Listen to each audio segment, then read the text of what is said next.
Hello everyone, my name is Calliandra Hermanson. I am a printmaker, installation artist, researcher, person who likes reading books, sometimes scientist, and that all sort of comes together along with my background in anthropology to create my art I do.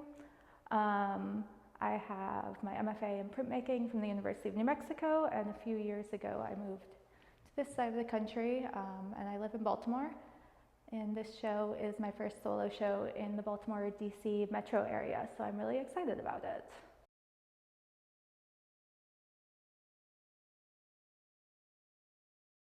So I have a very interdisciplinary practice that uses printmaking, it uses lots of installation. During grad school, I got really interested in materials.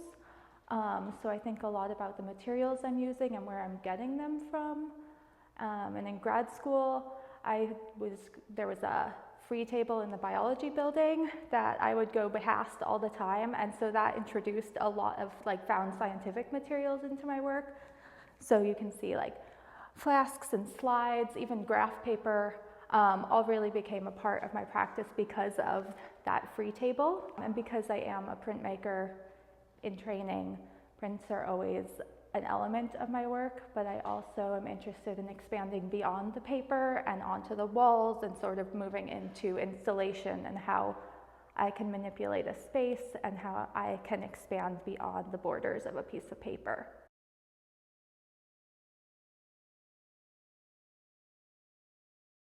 So this show is influenced by a few different sources.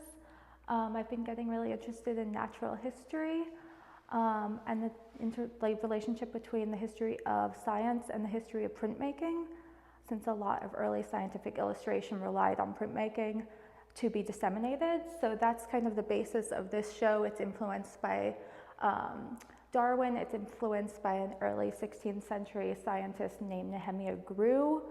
It's influenced by early modern botanical illustration, and sort of bringing all of those together, and then also thinking about contemporary plant sciences and critical plant studies and how it all can be kind of integrated together, and that became this show.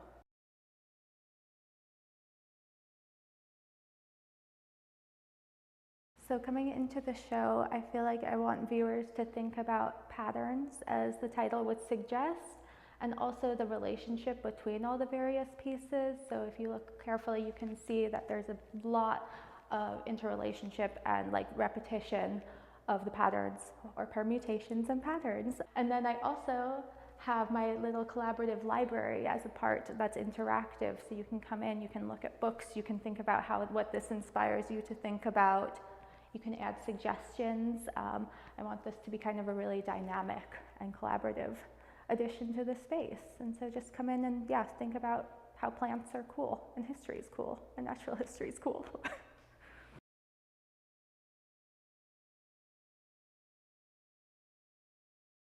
So next steps, a couple things just inspired by installing this show is working more with this line work on the walls. I also recently was shared some images of the patterns that bees make as they're flying, and so I think that would be really interesting to explore, on top of these ones, which are plant movements. Then also always considering going back to school, potentially for history of science, which makes sense given my research for this work, or maybe something to do with environmental science or field work. Residencies, always trying to do more residencies, especially to get access to equipment that I don't have. So I'd really like to get back into lithography, do some letterpress, and those just aren't things that are immediately accessible. So I'm always applying for residencies. And then just kind of keeping making work in my home studio, as small as it may be.